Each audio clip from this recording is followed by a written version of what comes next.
하나님이 말씀하시기를 말세에 내가 내 영을 모든 육체에 부어 주리니 너희의 자녀들은 예언할 것이요 너희의 젊은이들은 환상을 보고 너희의 늙은이들은 꿈을 꾸리라.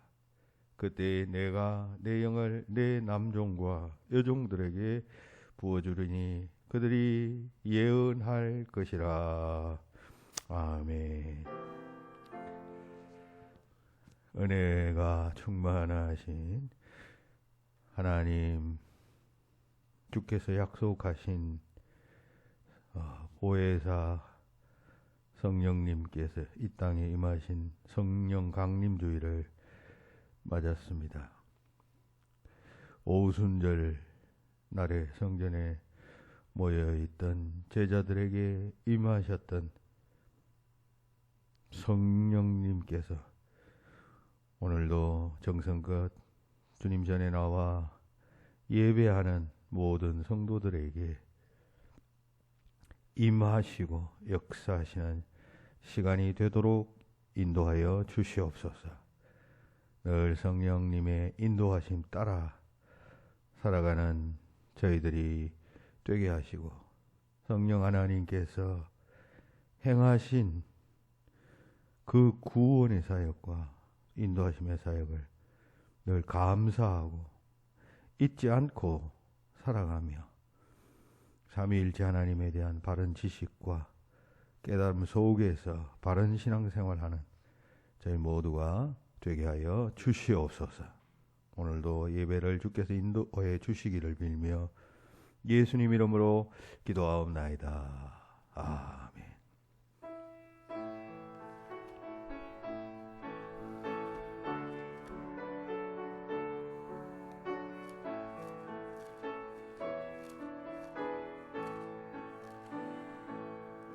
기쁜 소식을 온 세상 전하세.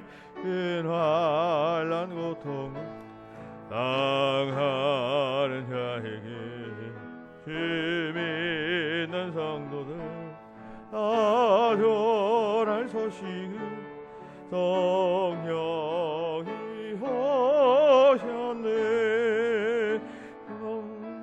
성령이 오셨네. 성령이 오셨네. 내 주님 보내신 성령이 오셨네. 이 기쁜 소식을 온 세상 전하세. 성령이 오셨네. 많은 왕의 왕께서 쇠사로 잡히며 다 구원하시고 잠자유하던 승리의 노래가 온 성에 들리니 성령 오셨네. 성령이 오셨네. 성령이 오셨네. 내 주님 보내신 성령이 오셨네. 이 기쁜 소식을 온 세상 전하세. 성령이 오셨네. 한없는 사랑과 크신 은혜를 의심하면서 안 믿는 자에게 늘 작은 입으로 고쳐가나리니 성령이 오셨네. 성령이 오셨네. 성령이 오셨네. 내 주님 보내신 성령이 오셨네. 이 기쁜 소식을 온 세상 전하세. 성령이 오셨네. 읽겠습니다. 135번 교동문 한 절씩 교독합시다. 135번 교동문입니다. 그의 위에 여호와의 영, 곧 지혜와 총명의 영이요 모략과 재능의 영이요 오직 하나님이 성령으로 이것을 우리에게 보이셨으니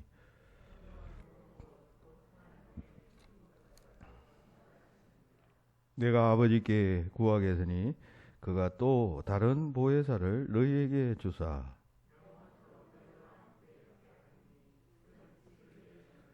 보혜사 곧 아버지께서 내 이름으로 보내실 성령 그가 너희에게 모든 것을 가르치고 오직 성령이 너희에게 임하시면 너희가 권능을 받고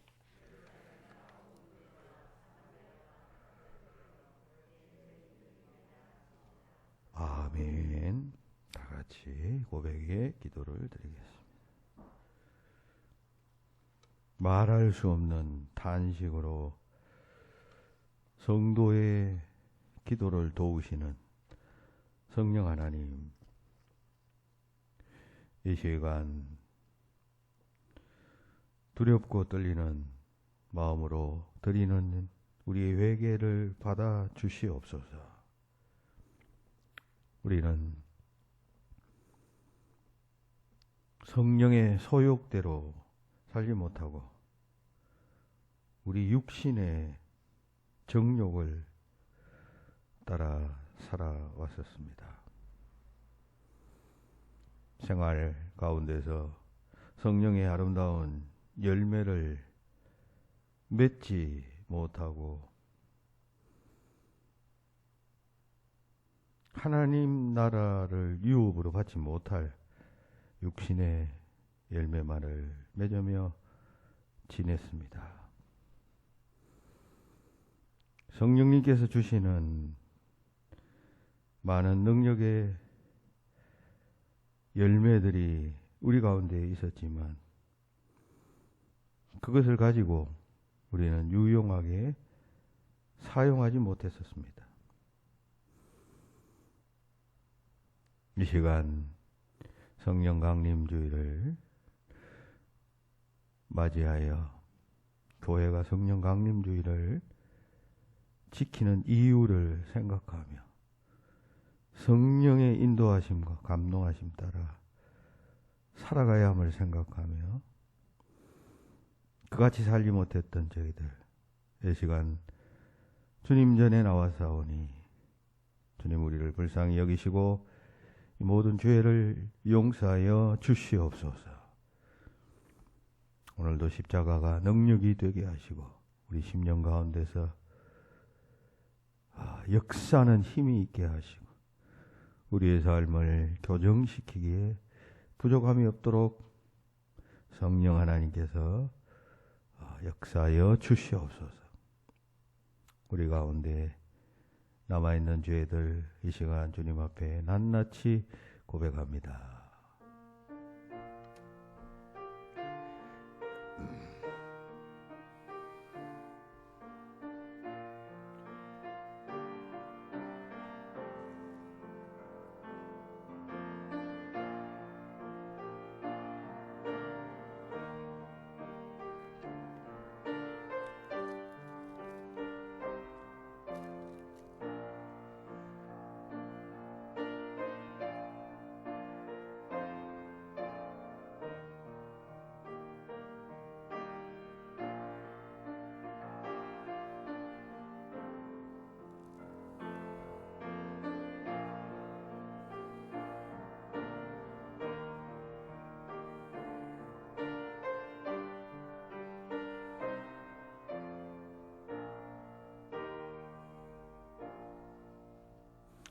하나님께서는 다시 우리를 불쌍히 여기셔서 우리의 죄악을 발로 밟으시고 우리의 모든 죄를 깊은 바다에 던지시리이다. 아멘. 나는 전능하신 아버지 하나님 천지의 창조주를 믿습니다. 나는 그의 유일하신 아들 우리 주 예수 그리스도를 믿습니다. 그는 성령으로 잉태되어 동정녀 마리아에게서 나시고 본디오 빌라도에게 고난을 받아 십자가에 못 박혀 죽으시고 장사된 지 사흘 만에 죽은 자 가운데서 다시 살아나셨으며 하늘에 오르시어 전능하신 아버지 하나님 우편에 앉아 계시다가 거기로부터 살아있는 자와 죽은 자를 심판하러 오십니다. 나는 성령을 믿으며 거룩한 공교회와 성도의 교제와 죄를 용서받는 것과 몸의 부활과 영생을 믿습니다. 아멘. 네, 이 시간 박계자 권사님 기도하겠습니다.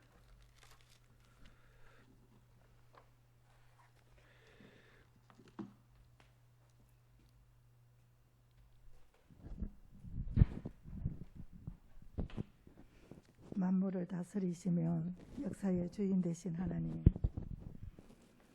이 나라 이 민족을 사랑하여 주시고 복을 주셔서 참 자유와 평화를 누리게 하시고 눈부신 경제 성장을 이루게 하심을 감사드립니다. 6월은 호국 보훈의 달로서 조국이 분단된 지 70여 년의 세월이 흘렀습니다. 오늘의 대한민국이 있기까지 나라의 자유와 평화를 위해 흘린 순국자의 피가 헛되지 않게 하옵시고 다시는 이 땅에 전쟁이 일어나지 않도록 주님의 강한 팔로 붙들어 주옵소서.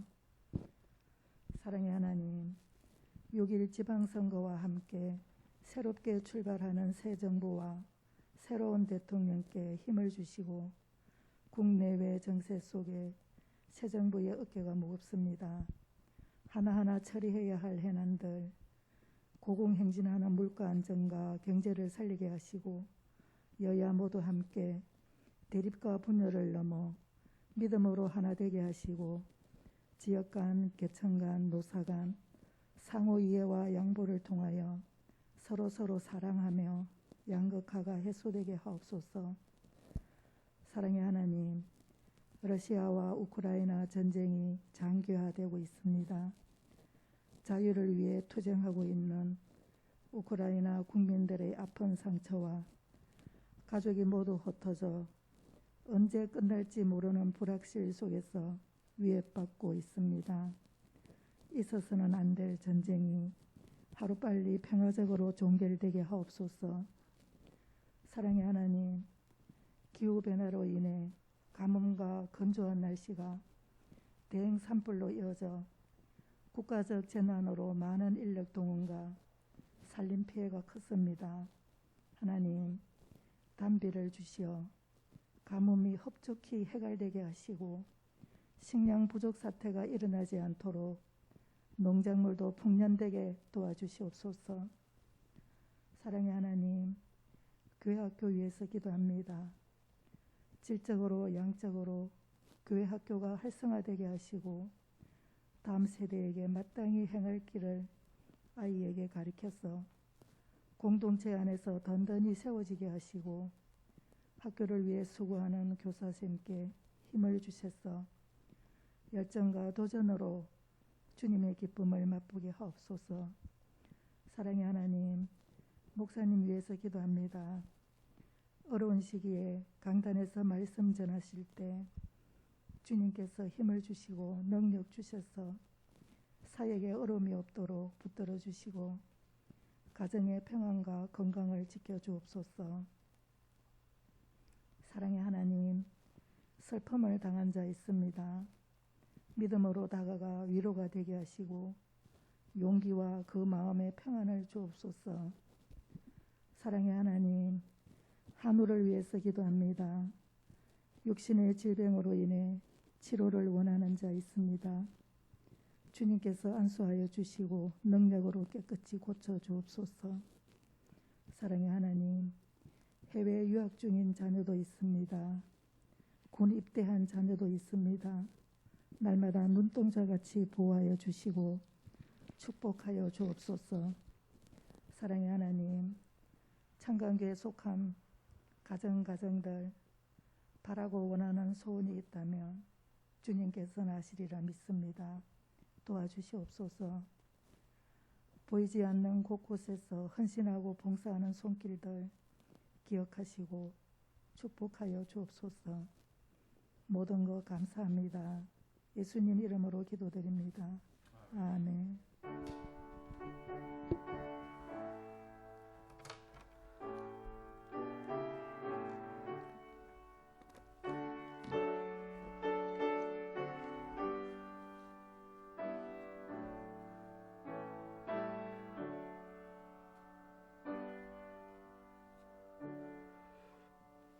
오늘의 말씀은 여호수아서 18장 1절부터 3절입니다.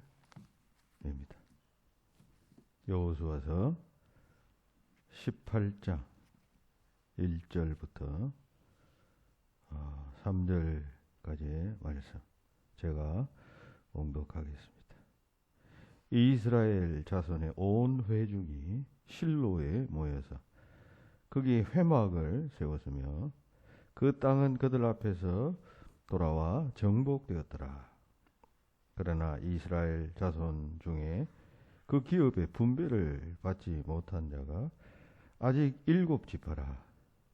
여호수아가 이스라엘 자손에게 이르되 너희가 너희 조상의 하나님 여호와께서 너희에게 주신 땅을 점령하러 가기를 어느 때까지 지체하겠느냐.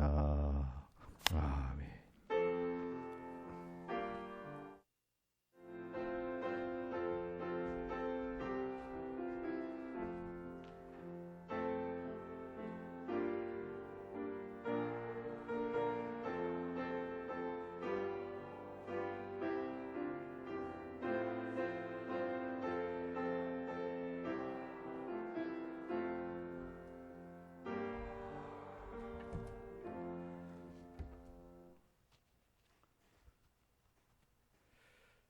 어느 부잣집에 황소 한 마리와 노새 한 마리가 있었습니다. 이들은 먹는 것도 또 쉬는 것도 또 함께 일하는 것도 다 똑같이 그렇게 일을 했습니다. 그러던 어느 날 이 황소가 꾀가 나기 시작했습니다. 아무래도 주인이 노새보다 4개 더 많은 일을 시키는 것 같아. 또 일도 더 자주 시키고 불공평해.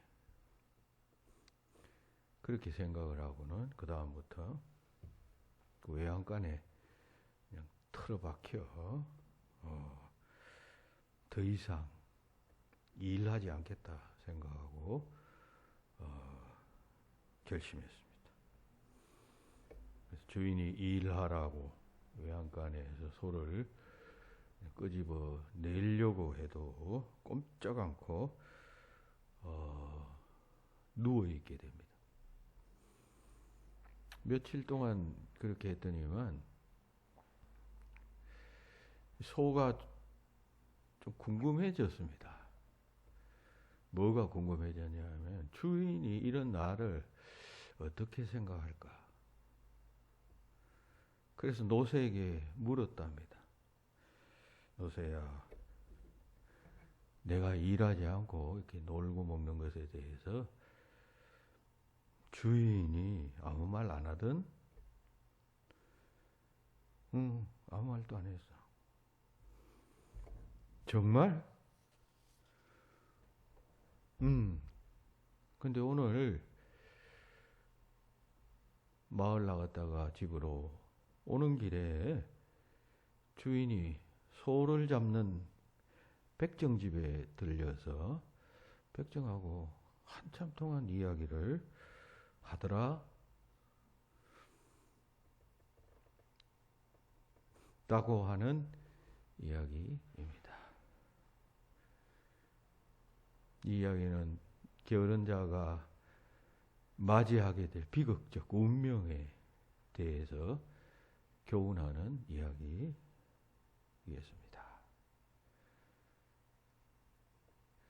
게으름과 유사한 부득함이 있습니다. 뭐 나태 혹은 뭐 무사안일, 뭐 현실 안주, 머뭇머뭇거림 등등입니다. 어떤 일을 시작할 때 처음에는 목표를 설정해 놓고 결심을 단단히 하며 갑니다. 가다 보니까 뭐 예상하지 않았던 난관들이 생깁니다. 문제가 생깁니다. 어려움에 봉착합니다. 그렇게 되면 이게 처음 결심이 약해집니다. 그리고 뭐 그냥 생각이 바뀝니다. 그래서 뭐 좋은 게 좋지 않냐고 뭐 이런 생각하게 되고 뭐 그냥 이만해도 그냥 괜찮은 건데 현실에 안주합니다. 처음에 목표를 향해서 갔으면 무슨 일이 있어도 끝까지 가야 되는데 그래야 성취하는 것 아니에요.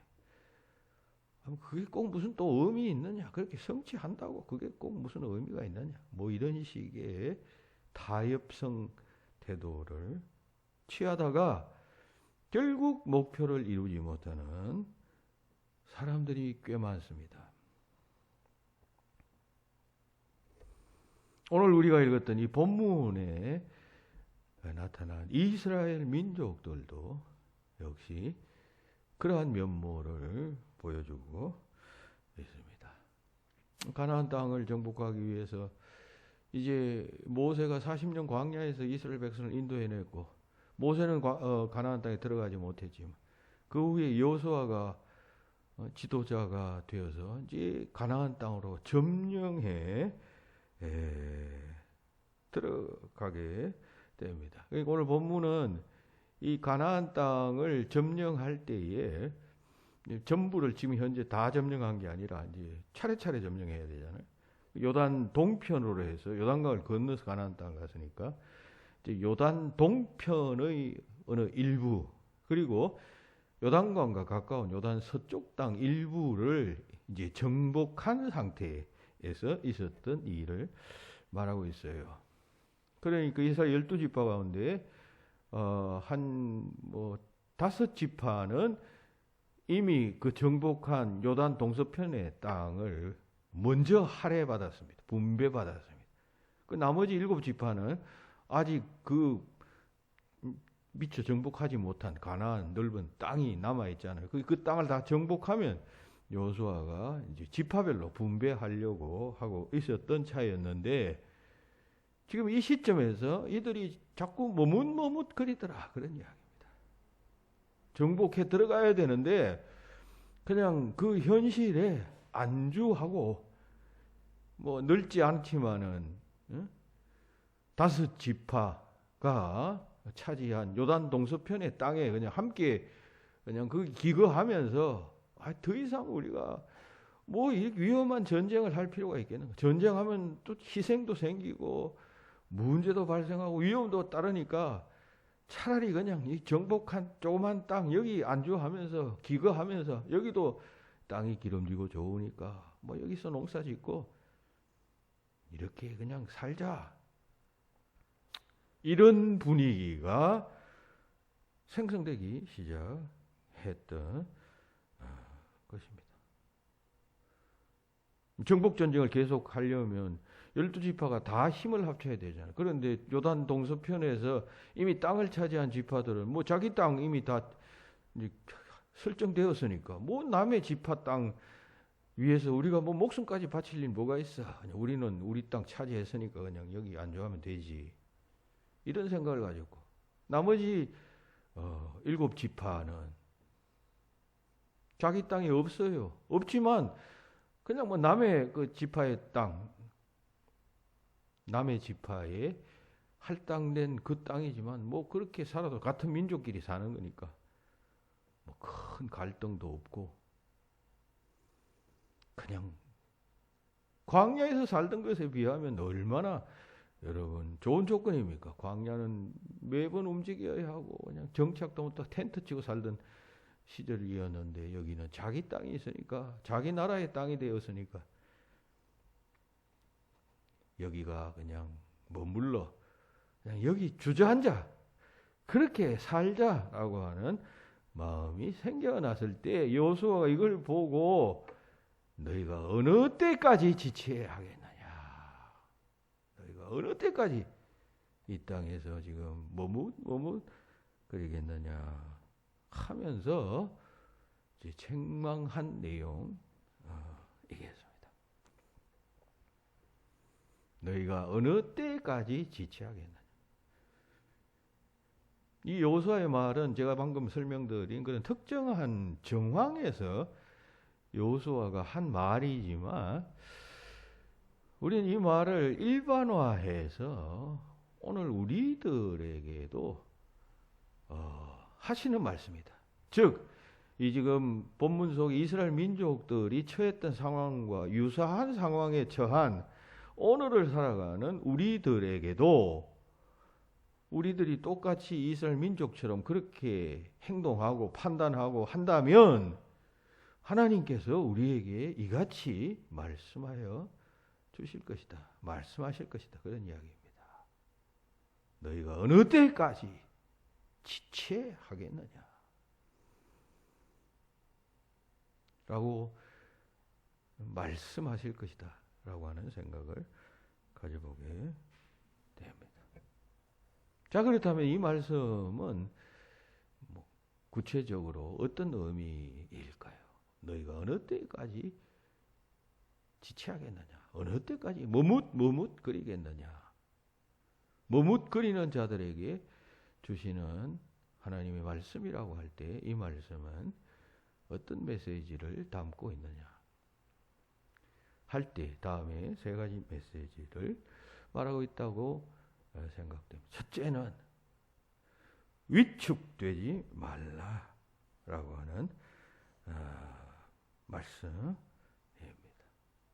문제에 봉착하게 되면 의기소침하고 위축되게 되는데 위축되지 말라. 그 환경 때문에 위축되지 말라. 쪼그라들지 말라 그래. 위축이라는 단어는 영어로는 스트링킹이라고 말해요. shrinking. 쪼그라든다는 그런 뜻입니다. 국어사전에 보면 마르거나 시들어서 우그러지고 쭈그러드는 것이에요. 그게 위축이에요. 통통하던 것이 정상적인 것이 그 어떤 무엇 때문에 외부의 그 어떤 무엇 때문에 이게 말라요. 쪼그라들어요. 우그러들어요. 이게 위축이에요. 여러분 이 가나안 땅을 정복해 갈 때 이스라엘 민족의 그 패기를 한번 생각해 보세요. 광야에서 40년 동안 헤매다가 이제 농사 지을 수 있는 젖과 꿀이 흐르는 땅으로 들어갈 때의 그 처음 이스라엘 민족의 패기 한번 생각해 보세요. 이건 전쟁 아니에요. 그죠? 전쟁. 그냥 젖과 꿀이 흐르는 땅이 그냥 이스라엘 민족이 걸어가면 사람들이 자 길을 비키면서 여기 오소서 이거 당신 땅입니다. 뭐 이렇게 했습니까? 그건 싸워서 죽기 살기로 빼앗아야 하는 정복 전쟁이었습니다. 그런데 이 민족은 처음에 그걸 선택했어요. 그 길을 선택했단 말이죠. 그걸 우리가 하리라. 신앙 가운데서 하나님의 응답을 받고 영감을 얻어서 그게 우리가 가야 할 길이다 판단해서 그 길로 갔던 것이죠. 그리고 거기 도착하기까지 얼마나 많은 장애물들이 있었습니까? 모압 민족이 방해했죠. 암몬 족속이 방해했죠. 에돔 족속도 왕의 대로를 내어주지 않으려고 막았었죠. 그래서 빙 돌아서 갈 수밖에 없었잖아요. 그래서 이제 시작해서 여리고 성도 치고 아이 성도 치고 해서 이제 요단 주변의 땅들을 획득했는데 이제 하다 보니까 뭐 희생이 나오는 것이죠. 죽은 자가 생기고 이게 쉽지 않은 것이라는 사실을 알게 되고 등등 위축해 하는 요소가 발생하자 쪼그라들게 된 것입니다. 슈링킹 하게 된 것입니다.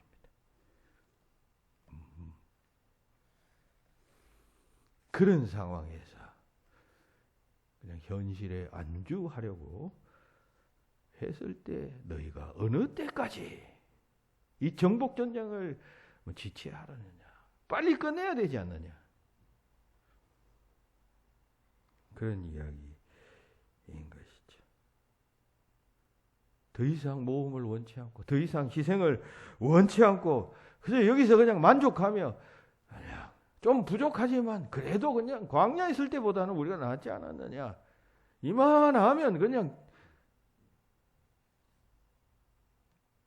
됐지 하면서 더 이상의 손해와 희생을 감수하려고 하지 아니할 때 여호수아가 책망했던 것입니다. 어느 때까지 이런 정체 상태에 머물러 있겠는가? 머뭇 계속 할 테냐? 이런 뜻이죠. 여러분, 그게 하나님의 약속 아니에요. 하나님께서 주신다 하신 약속. 이 땅인데 아니 하나님께서 주신다 하셨으면 이미 받은 것이나 마찬가지 아닙니까? 그럼 가기만 하면 되는 것인데 물론 희생이 있죠. 어려움이 있죠. 큰 틀에서 봐야죠. 그러나 나라의 역사 혹은 무슨 교회의 역사 이런 것은 큰 틀에서 봐야지 그냥 코앞에 있는 눈앞에 있는 무슨 오늘 내일 일어나는 이런 여러분 일들의 관점으로 보면 안 되잖아요. 교회를 볼 때 큰 틀의 역사에서 봐야지. 나라도 마찬가지 아닙니까? 큰 틀의 역사에서 봐야지. 뭐 자기에게 유리하냐 불리하냐, 내게 힘드냐, 내가 뭐 희생을 요구받느냐 이런 관점으로 그냥 볼 일이 아니잖아요.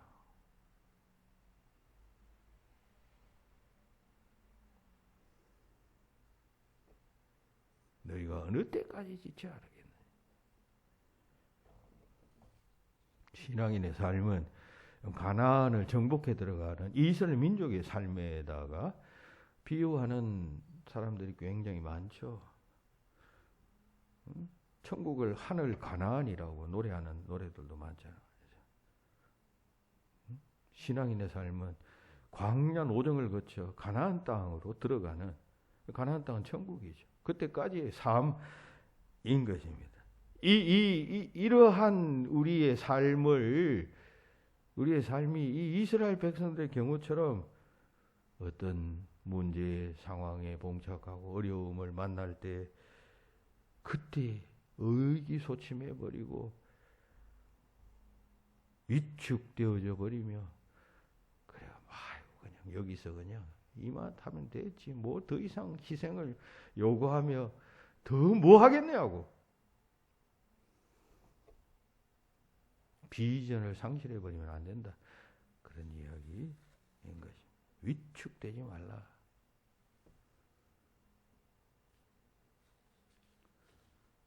위축되는 사람들이 많아요. 환경 때문에, 무엇 때문에, 돈 때문에, 경제적인 이유 때문에 위축되어져 버리는, 말라버리는, 쪼그라들어 버리는 그런 신앙인들이 얼마나 많은지. 제가 아는 친구 목사님 가운데 그 손덕식 목사님이라고 계시는데 이분은 그 대구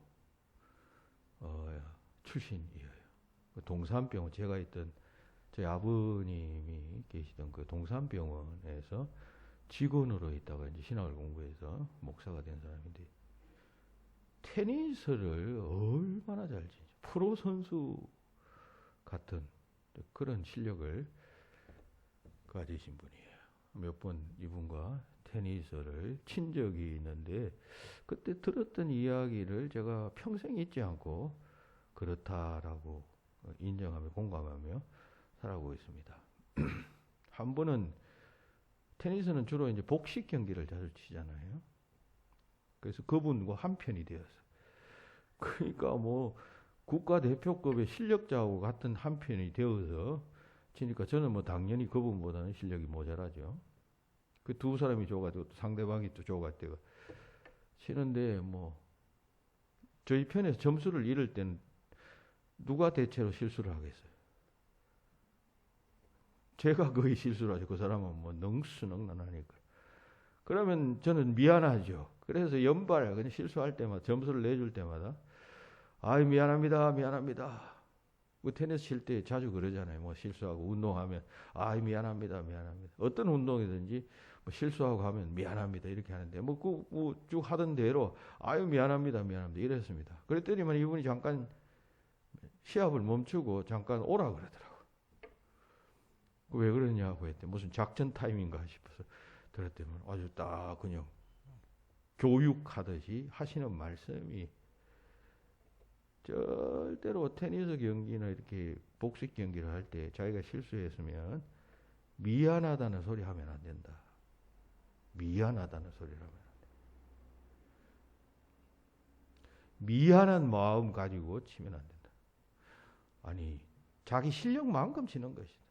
실수하면 그게 자기 실력인 것이지. 그걸 뭐 어떡하겠느냐. 미안할 필요가 없다. 미안하다는 마음을 가지게 되면 위축된다. 위축. 또 실수하지 않을까 는 생각에 사로잡히게 된다는 그 말을 내뱉는 순간에 아 내가 미안하다. 내가 지금 미안한 게임을 운영하고 있다. 이러면 공이 날아오면 어이구 이거 또 미안해질 것 같은 생각이 들어서 실수한다는 거죠. 경직되어져 버린다는 것이죠. 굳어버린다는 것이죠. 그러니까 공이 넘어오면 뭐 내 실력껏 친다. 내 실력만큼만 친다. 공이 뭐 그냥 그렇다고 해서 막 치라는 게 아니라 내 실력만큼만 친다. 오너라. 내가 뭐 치다가 그냥 밖으로 나가든지 뭐 실수를 하든 넷대 걸리든지 그런 마음으로 쳐라. 자꾸 미안합니다. 미안합니다. 이런 마음으로 치면 안 된다. 그게 복식 경기할 때 기본 원칙이다. 그런 이야기를 하시더라고요. 참 그 일리 있다는 그런 생각이 들었고 그 운동 경기뿐만 아니라 모든 면에서도 다 그렇다. 그런 생각을 그때 해보았습니다. 우리는 우리 실력대로 사는 거예요. 우리 능력만큼. 많이 배운 사람은 많이 배운 대로, 뭐 적게 배운 사람은 적게 배운 대로 사는 것이죠. 돈 없는 사람은 돈 없는 대로 사는 것이고 돈이 있는 사람은 돈이 있는 대로 사는 것입니다. 그거 남 보면 위축될 필요 없습니다. 없는 사람이 있는 사람 보면 뭐 미안합니다는 마음 가지면 안 된다는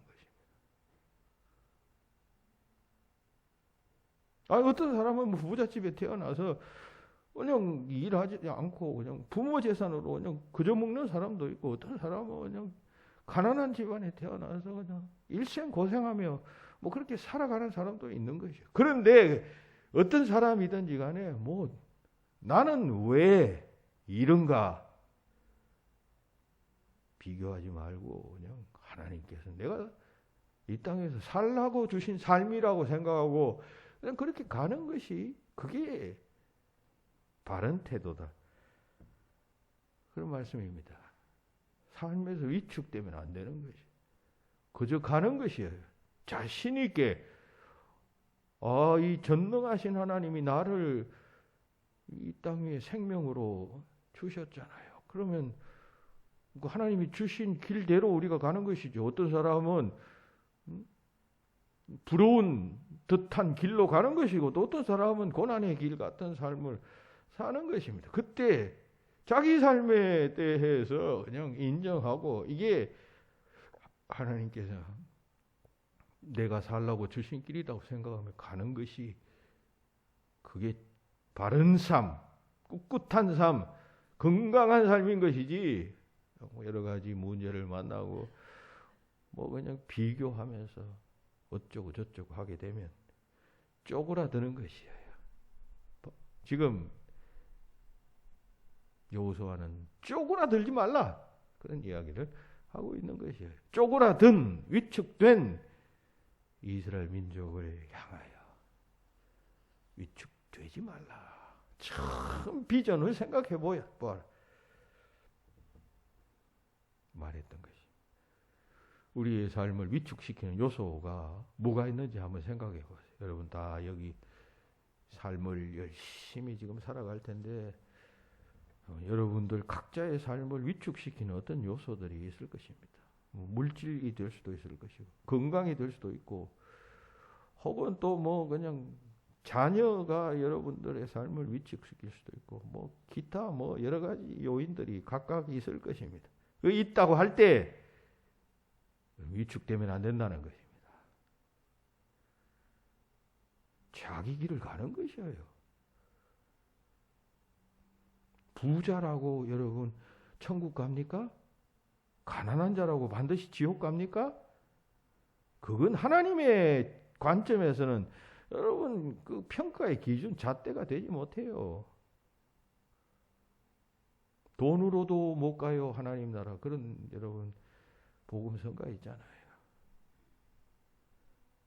근데 왜 위축됩니까? 돈 없다고 가난하다고 위축될 거 없어요. 오히려 부자를 불쌍히 여겨야죠. 천국 가지 못하고 신앙 가지 못한 사람이 있으면 쯧쯧하면서 혀를 차면서 저 불쌍한 인간 이렇게 말할 수 있어야죠. 나는 믿음으로 천국 문이 열려지는데 저 어리석은 사람 물질 붙들고 그냥 현실을 만족하며 향락을 추구하며 살아가는 저 불쌍한 인간 언제 예수 믿을까? 불쌍히 여김이 마땅한 것이죠. 이스라엘 백성들은 그랬어야 합니다.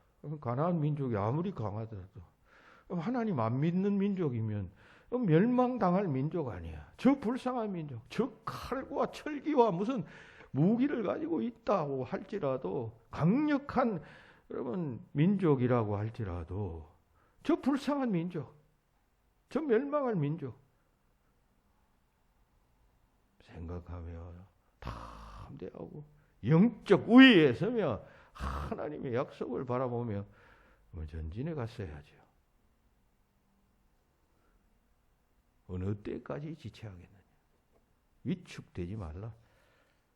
그런 이야기입니다. 우리 삶에서도 마찬가지입니다. 위축될 필요가 없어요. 이 위축은 얼마나 좀 정신적으로도 얼마나 이게 나쁜 해를 끼치는 것인지 여러분 다 아실 것입니다. 다 정신적인 질병이나 이런 것들이 다 이 열등감, 위축심 이런 것 때문에 생겨나잖아요.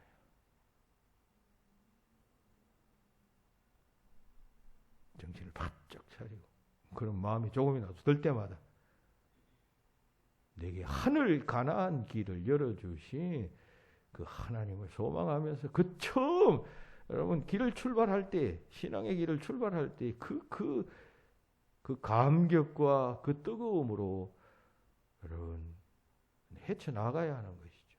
앞에 길이 막혔다고 그냥 낙심하고 주저앉아 있으면 어느 세월까지 있겠습니까?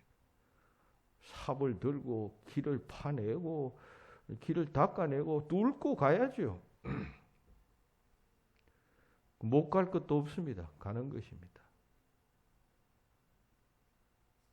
위축되지 말라는 이야기입니다. 삶에서 위축되지 않기를 바랍니다. 둘째, 적극적으로 이 말은 싸워서 이겨라. 첫 번째 단계는 좀 정신적인 태도의 문제라면 두 번째는 좀 행동의 단계입니다. 그렇죠? 일단 위축되지 않아야 싸울 마음도 생기는 것 아닙니까? 위축되지 않고 하게 되면 그 다음 두 번째 단계로 적극적으로 싸워서 이겨라. 여러분 신앙생활은 영적 전쟁과 같아요. 전쟁이에요. 전쟁. 삶은 전쟁이에요. 전쟁에 비유한 뭐 문학가, 성경도 마찬가지고 많은 문학가들도 삶은 전쟁에다가 비유하고 시인들도 여러분 인생은 전쟁이라고 봅니다. 전쟁이라면 이겨야죠. 전쟁에는 승자와 패자 두 종류의 사람밖에 없잖아요. 치면 비참해지는 것이에요. 지면 노예가 되는 것이고 지면 다 빼앗기는 것입니다. 이겨야 합니다. 이겨야.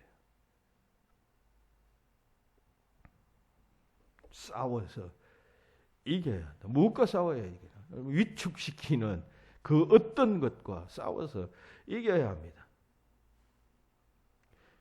이때 그 싸움의 대상은 크게 두 가지입니다. 하나는 외적인 어떤 그 무엇, 환경 그런 것이 될 수 있고, 둘째는 자기 자신이에요. 우리가 정말 관심 가져야 할 부분은 이 자기 자신과의 싸움이에요. 외적인 환경에 대해서는 우리가 뭐 어떤 식으로 극복할 수, 왜냐하면 인간은 어떤 상황에서도 적응할 수 있는 능력이 있습니다. 인간뿐만 아니라 모든 생명체는 다 환경에 적응할 수 있는 능력이 있어요. 6.25 사변 때 집이 잃고 보따리 그냥 짊어지고 그냥 남쪽으로 내려왔지만 그 어른들이 다 살아남잖아요. 다 살아남아서 자식 놓고 그 어려운 속에서도 생존해내잖아요. 그게 인간의 능력이에요. 그런 외적인 어려움은 인간이 이겨낼 수가 있어요. 문제는 내면의 싸움이에요. 그런 상황을 만날 때 내가 낙심하고 절망하고 포기해버리면 그런 거 지는 것이에요. 처음부터 지는 것이에요. 그러면 환경에 대해서도 싸울 의지를 상실하는 것이죠. 지금 이스라엘 민족이 봉착했던 그 근본 문제가 바로 그 문제 아니에요. 자기들이 먼저 그냥 포기해버렸으니까 그게 문제 아니었어요. 자기와 싸워 이겨야 합니다. 자기와 싸워 이겨야 합니다. 싸우려면 여러분, 싸움은 공격적인 것 아니에요. 주로 방어도 하지만 여기서 싸우라는 말은, 싸워 이겨라는 말은 방어만 해서 이길 수가 있나요? 공격해서 이겨야죠. 공격적이 되라. 이 말을 여러분 오해하지 마시고, 공격적이라는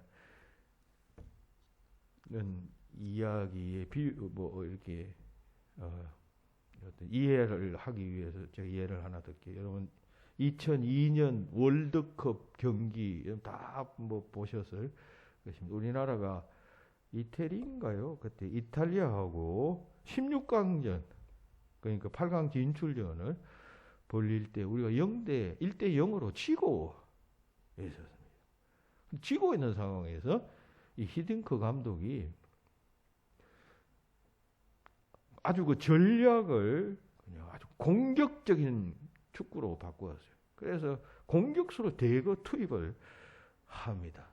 수비하는 사람들을 빼고. 그러니까 지고 있는 상황에서도 계속 이제 공격적 전략으로 나간 것이. 그러니까 공격적 전략으로 나가니까 뭐 수비의 위험은 있었지만 공격할 기회가 많잖아요. 그러다가 후반 43분경에 그 설기현 선수가 왼발 슛으로 동점골을 내게 됩니다.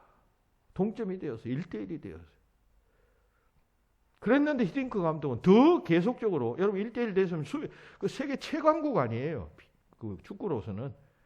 그러면 이제 점수를 안 내주고 뭐 연장전으로 가서 또 뭐 어쩌고 저쩌고 해서 그냥 페널티킥으로 하면 여러분 승산이 더 크잖아요. 왜냐하면 실력적으로는 이탈리아가 세계 최고니까.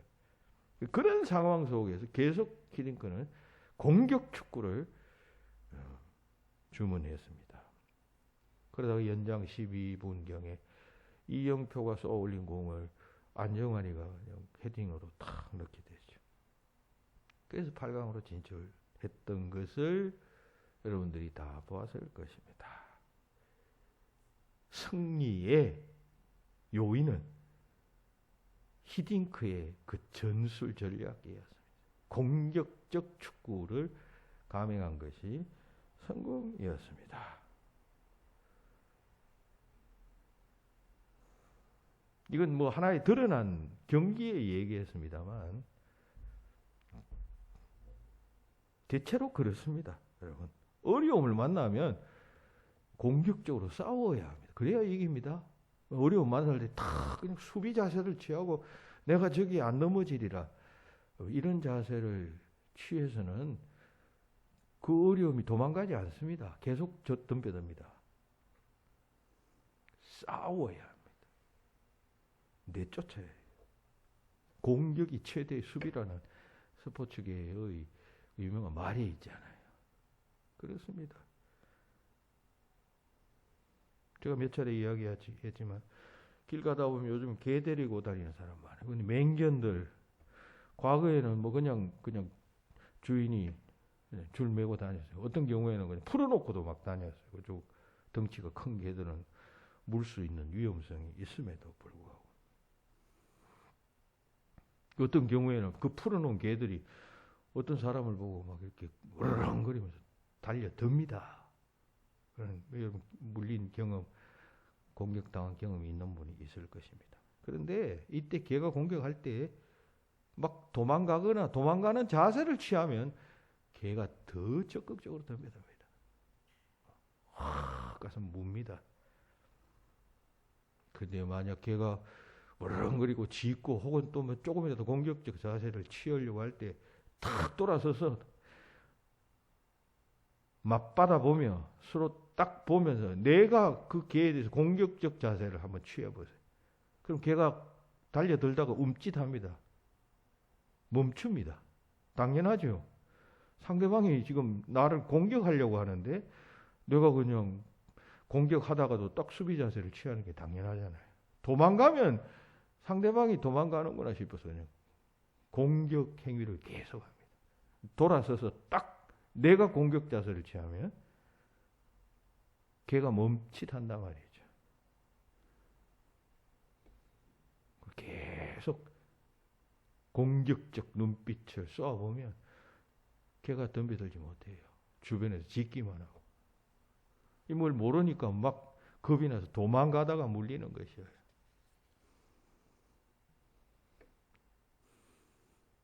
사탄도 마찬가지입니다. 공격적 자세, 전투적 자세를 취하면 능히 극복해낼 수 있습니다. 여러분 인생도 마찬가지예요. 삶에서 생기는 여러 가지 어려운 문제들이 있을 때 그 도망가면 회피하면 지는 것이에요.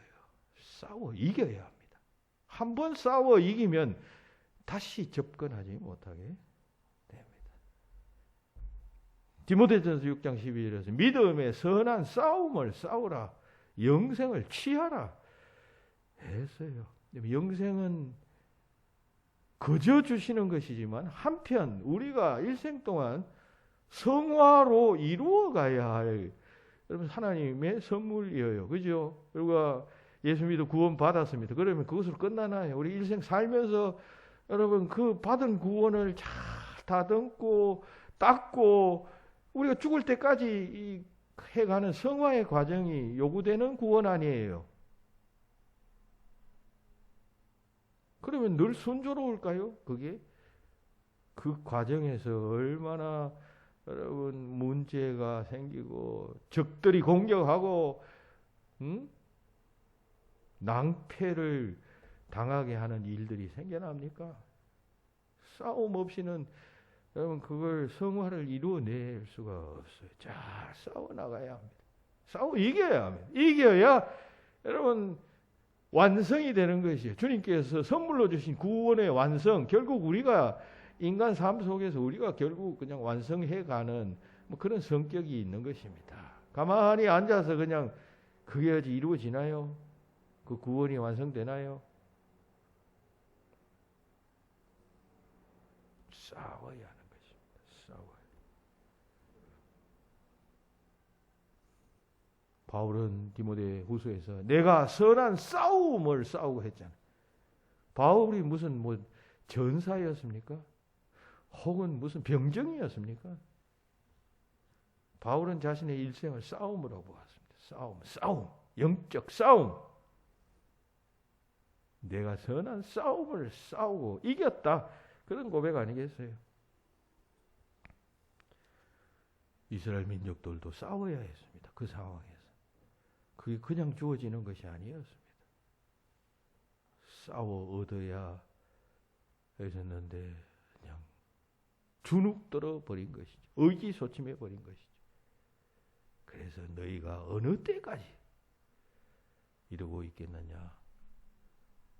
여호수아가 책망한 후에 이들은 정신을 차렸습니다. 그리고 정비했습니다.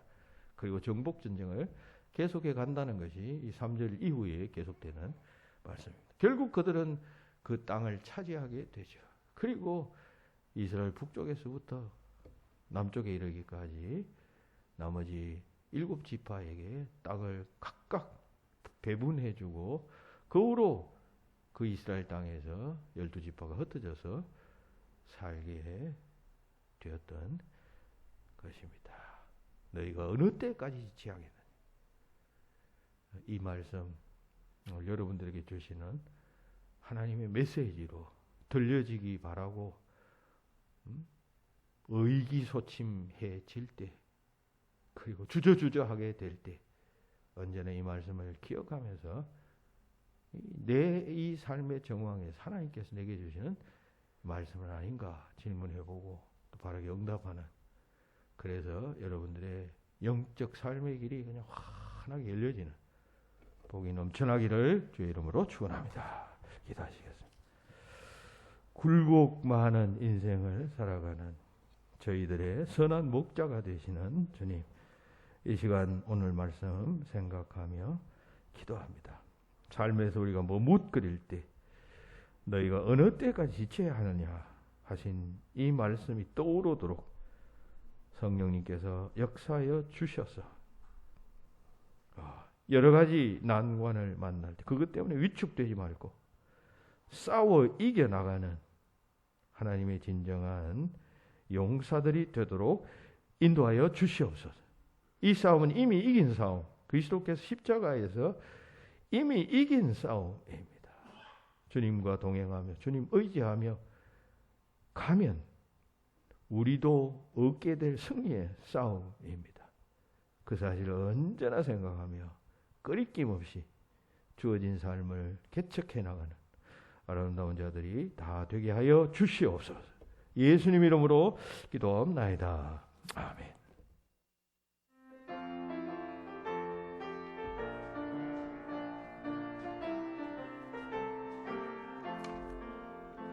내가 매일 기쁘게 순례의 길 행함 주의 팔이 나를 안보함이요 내가 주의 큰 복을 받는 참된 비결은 주의 영이 함께함이라 성령이 계시네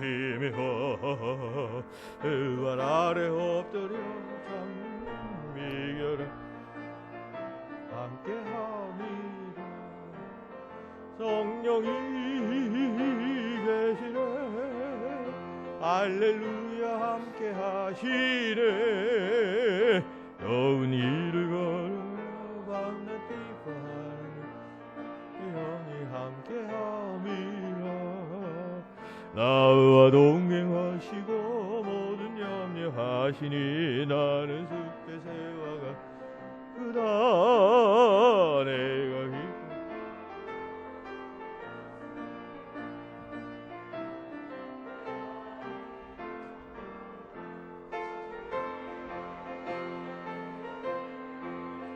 할렐루야 함께 하시네 밤낮 기뻐한 그의 영이 함께하니 세상 모든 욕망과 나의 모든 정욕은 십자가의 힘이 못쓸과 같네 어두운 밤이 지나고 무거운 짐 벗은 주의 영이 함께하니라 성령이 계시네 할렐루야 함께 하시네 온 일을 밤낮일까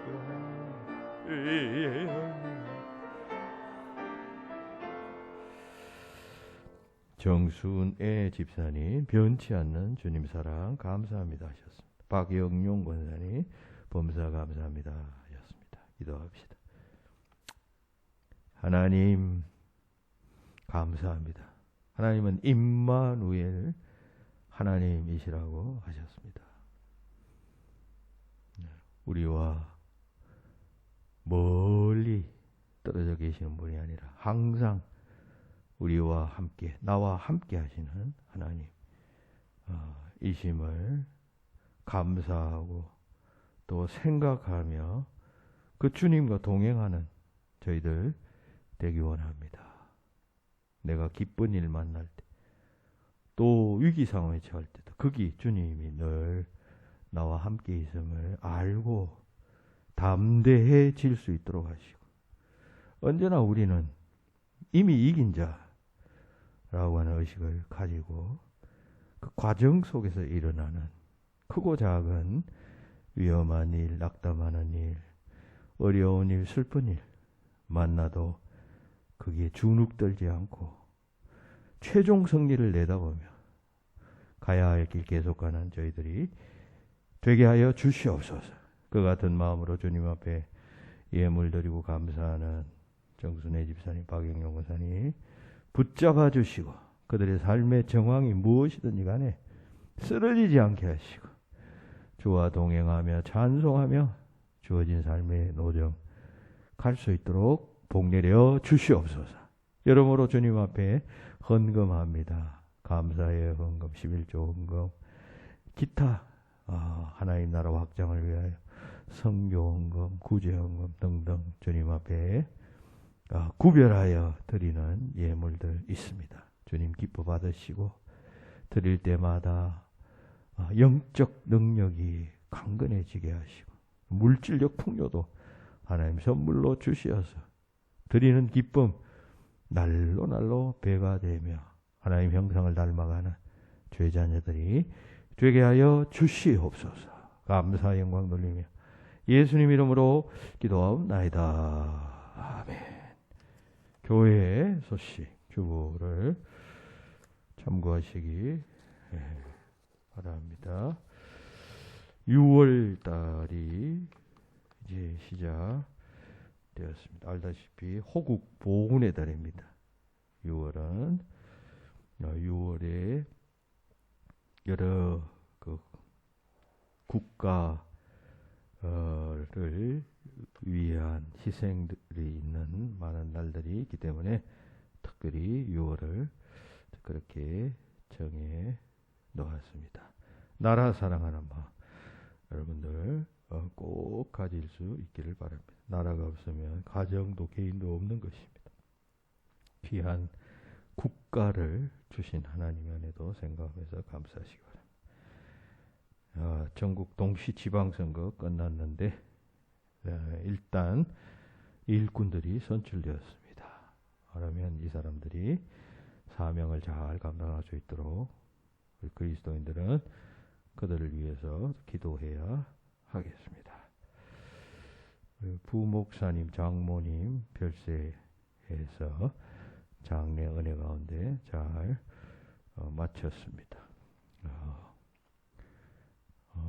아직 인사 못한 분들은 또 위로해 주시기 바랍니다. 코로나 확진자 수가 1만 명대 밑으로 떨어졌지만 여전히 주의하시기 바랍니다. 강단에 또 우리 조홍식 이선엽 집사님 가정에서 화분을 기증해 주셨습니다. 감사합니다. 기도하겠습니다. 이제는 우리 주 예수 그리스도의 은혜와 하나님 아버지의 그 크신 사랑하심과 성령님의 교통하심이 모인 모든 성도들 위해 지금부터 영원히 함께하기를 축원하옵나이다.